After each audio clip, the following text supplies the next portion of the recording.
नमस्कार दोस्तों, स्वागत है आप सबका आपके अपने YouTube चैनल मैथ टॉपर्स अड्डा पर। इस वीडियो में हम अपरिमेय संख्या यानी रूट वाली संख्याओं का जोड़ और घटाव सीखेंगे। इससे पिछले वीडियो में हमने रूट वाली संख्याओं का गुणा और भाग सीखा था। अगर आपने वो वीडियो नहीं देखा है तो लिंक आपको डिस्क्रिप्शन में मिल जाएगा।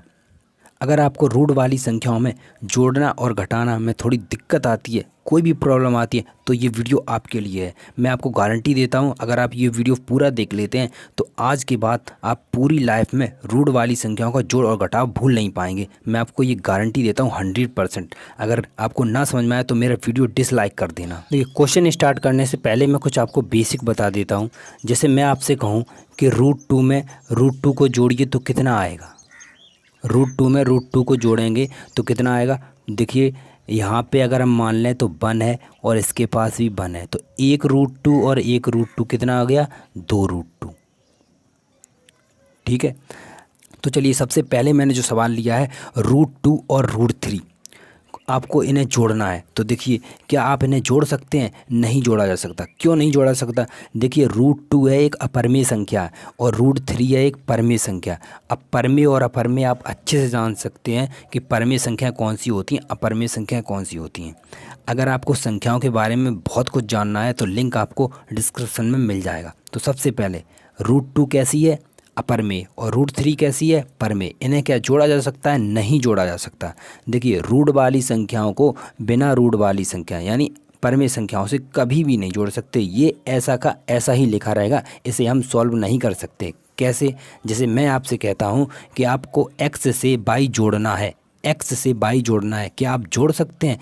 कभी नहीं जोड़ सकते। ये नंबर अलग है, ये अलग है, आप इसे कभी नहीं जोड़ सकते। ठीक इसी प्रकार ये ऐसा का ऐसा ही रहेगा, यानी कि रूट 2 + 3 ये नहीं जोड़ा जा सकता। परिमेय और अपरिमेय संख्याओं को नहीं जोड़ा जा सकता है, ये आपको याद रखना है। ये आपका बेसिक कॉन्सेप्ट है, बहुत ही बड़ी बात है ये आपको याद रखना है।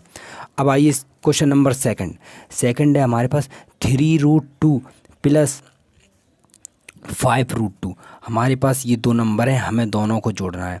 तो सबसे पहले हम ये देखेंगे जब भी इनको जोड़ना है कि हमारे पास इस वाली संख्या में इसके साथ क्या लगा हुआ है, रूट 2, इसके साथ क्या लगा है, रूट 2। दोनों जगह देखिए सेम है, हाँ सेम है, तो जोड़ दीजिए। याद रखना मेरी बात, दोनों जगह सेम है तो आप जोड़ सकते हैं। कैसे जोड़ेंगे? 3 और 5 को जोड़िए। 3 और 5 कितने हो गए, 8। 3 और 5 8 हो गए, और रूट 2 को बस इसके साथ लगा दीजिए, और कुछ भी नहीं करना है। ठीक है, 3 और 5 जोड़ दिए और रूट 2 उसके साथ हमने लगा दिया, 8√2 इसका आंसर आ गया। ये याद रखना, रूट 2 इसके पास भी था, रूट 2 इसके पास भी था, तभी हमने जोड़ा है। अगर यहाँ पे अलग अलग होते तो ये कभी भी नहीं जोड़े जा सकते, ये भी बात याद रखना। ठीक है, अब आइए मैं एक और इम्पोर्टेंट क्वेश्चन लेता हूँ आपके लिए। तीसरा क्वेश्चन, ये आपका 2√5 ये है +3√2, इसको हमें जोड़ना है। देखिए, मैंने क्या कहा था, अब सबसे पहले आपको देखना है इसके पास √5 है, क्या इसके पास भी है √5? नहीं है। यहाँ पे तो दोनों अलग अलग नंबर हो रहे हैं, दोनों अलग अलग नंबर हैं, तो इन्हें कभी भी नहीं जोड़ा जा सकता। कैसे नहीं जोड़ा सकता? देखिए, अगर यहाँ पे मैं आपके पास लिख दूँ 2x और यहाँ पे लिख दूँ 3y, क्या इन्हें जोड़ा जा सकता है? नहीं जोड़ा जा सकता। क्यों? क्योंकि इसके पास x है और इसके पास y है, ये दोनों आपस में कभी जोड़ेंगे ही नहीं। ठीक है, तो इन्हें भी नहीं जोड़ा जा सकता। तो ये इनको हम ऐसा ही लिख देते हैं, इन्हें कभी भी नहीं जोड़ा जा सकता, ये ऐसे ही रहेंगे। आइए अगला क्वेश्चन देख लेते हैं। हमारे पास क्वेश्चन है 2√2 + 8√50, इनको हमें जोड़ना है। देखिए, अब आप देखेंगे कि यहाँ पे इसके साथ √2 है, ठीक है, इस नंबर के साथ √50 है, दोनों अलग अलग हैं, दोनों को हम नहीं जोड़ सकते।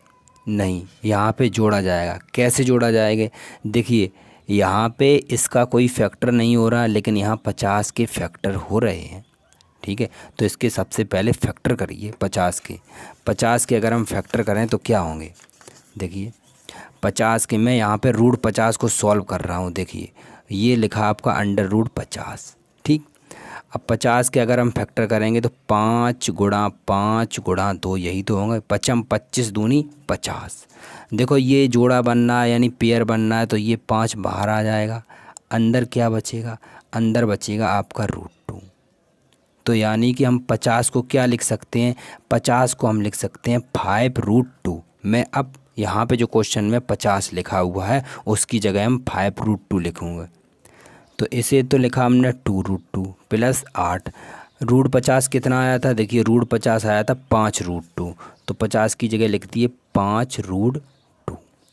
अब इसे सॉल्व करिए, ये आपका आया 2√2, 8 पंच 40, 40√2। अब देखिए जोड़ दीजिए 40√2 और 2√2, दोनों जगह √2 है तो दोनों को हम जोड़ सकते हैं। 40 और 2 कितने हो गए, 42, 42√2। ये आपका आंसर है। ये तो हमारा हो गया जोड़। अब आइए कुछ क्वेश्चन घटाने पे भी ले सकते हैं। अब आइए घटाना करते हैं। √2 को हमें √2 से घटाना है, तो ये भी देखा जाए तो एक √2 है, ये भी एक √2 है, तो √2 को हम √2 से घटाएंगे तो क्या आएगा, 0। ठीक है। अब दूसरा क्वेश्चन लेते हैं। ये है 2√5 और ये है 3√5। हमें इनको घटाना है, तो सबसे पहले ये देखना है कि हमारे पास √5 वाली संख्या समान है। ठीक है, इसके पास भी √5 है, इसके पास भी √5 है, तो हम घटा सकते हैं। तो 3 में से पहले 2 घटाइए, कितना बचेगा, 1। किसका बचेगा, माइनस का, तो माइनस का 1√5। अब 1 तो लिखा नहीं जाता है, तो इसलिए केवल इसका आंसर आएगा -√5। ठीक है, 3√5 में से 2√5 हमने घटा दिया तो 1√5 बचा, यानी √5 बचा। ठीक, अब एक और क्वेश्चन ले लेते हैं। आपके पास है 5√6 माइनस 2√7। क्या इन्हें घटा सकते हैं, नहीं घटा सकते, क्योंकि इसके पास √6 है और इसके पास √7 है, तो ये कभी भी नहीं घटा सकते हम, ये ऐसा ही रहेगा। ठीक है, अगला क्वेश्चन देखिए। ये है 3√2 माइनस 4√8। इसका आंसर आपको कमेंट करना है, ये आपके लिए होमवर्क है। इसका आंसर आप ज़रूर बताइए, ध्यान से देखना क्वेश्चन को, क्या ये जोड़ा, ये घटाया जा सकता है या नहीं।